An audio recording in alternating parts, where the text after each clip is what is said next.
Right, I don't want to take up too much of your time with this, but it's a really important point I've been reading about and I want to share with you as much as possible anyway. There's a massive leadership shift that's happening across the globe right now. You might have seen it with all the amount of talk about fake news, but there's a couple of things to watch out for which are really important. Now, as a starter to this, I'd like to say that I'm not choosing a side politically or spiritually or anything else. This is just about sharing and imparting information. And I think it's really important to be as neutral as possible when considering what's going on, because otherwise you do get news from your side, which might not be the whole picture.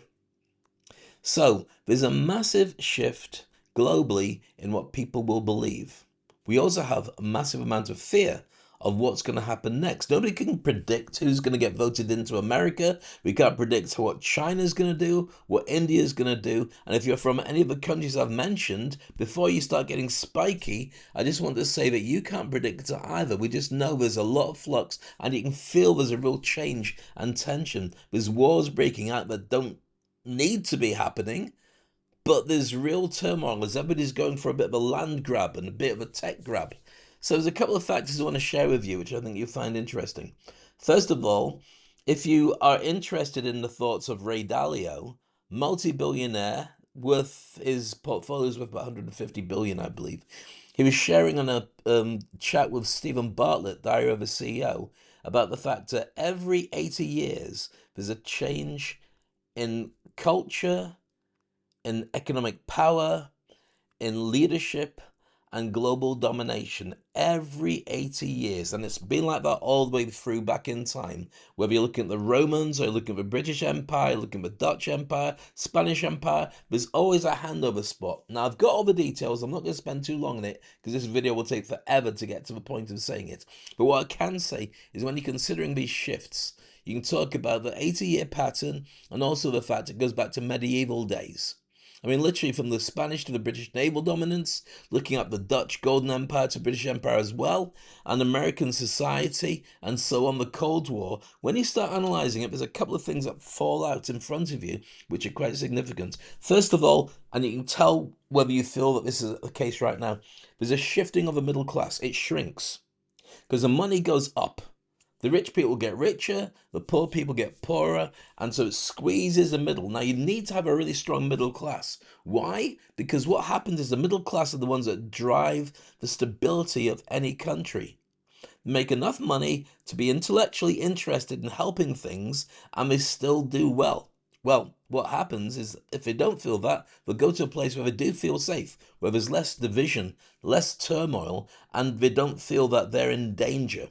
Right now, there's a mass exodus from many people across the world to safe spaces like Dubai, where the government are looking after everybody. I mean, there's 16,500 millionaires have left the UK in the last year. I'm not saying it's empty, there's lots more millionaires there anyway. But what I'm saying is that it's a definite shift that they're having to deal with. America, very similar things happening. The rich are getting richer, the poor are getting poorer, and also the middle classes are closing. Now, one of the things that's really interesting about this is tech changes everything.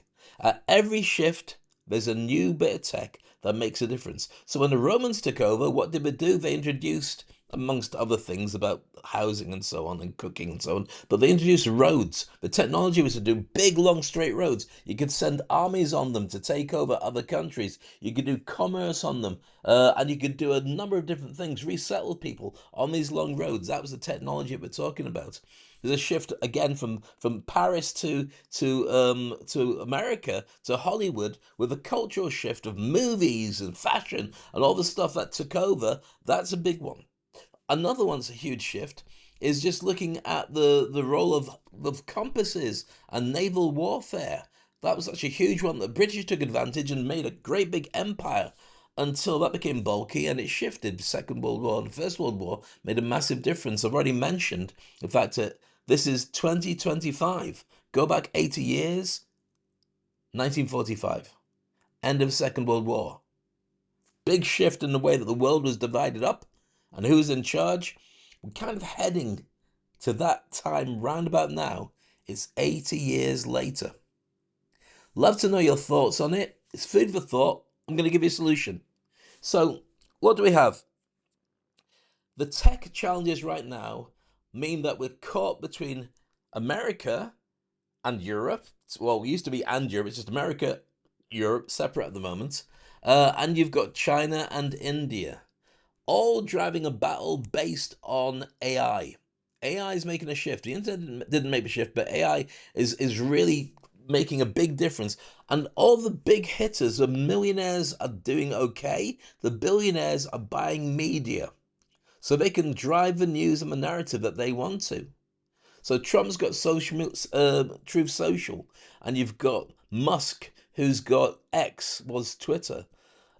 Jeff Bezos getting hold of Amazon, so he's doing stuff with movies and so on as well. And then you've got recently, who is it who bought Warner Brothers with all that stuff about South Park? You see a pattern happening here. Zuckerberg as well. Billionaires doing their own thing. Everybody doesn't get richer.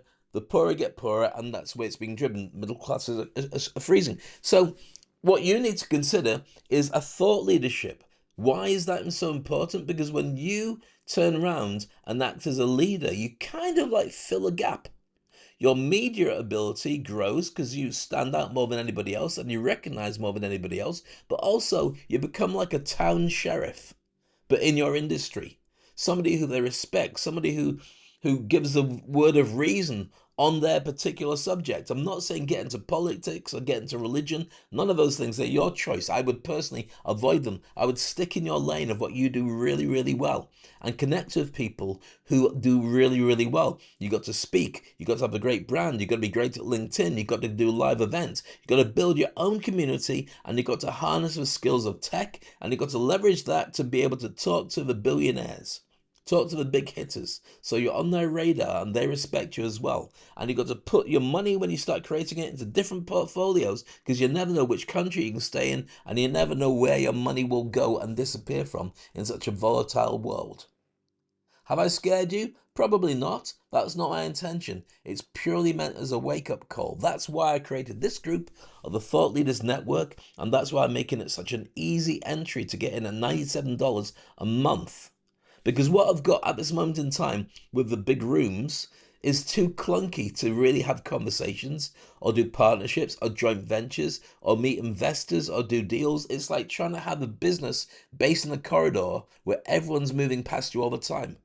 LinkedIn isn't perfect for that, but we have got a network that's built, purpose made for you to be able to do those things. We've got lectures, we've got training, we've got lots of big hitting people from different industries who'll be sharing their spin on stuff. Remember, this is not about politics. This is about you and about the way the world is going and the fact we need a new set of leaders who are willing to fill a gap that doesn't exist right now. Just sharing how people can move forward and look after their families. Join us. I really appreciate you being here already, but there's something special that's coming, and you can feel the tsunami every single day. When you turn on the news, there's another shift and something that's gone wrong, and we need leadership, and that's where you come in. What's your thoughts on this? I'd love to know if you agree, disagree. I'd love you to message me, but most of all, I'd love you to join the membership community. That's where the action happens, and the first 100 people may be the first 100 people that shape the world. Have a great day. Talk to you soon.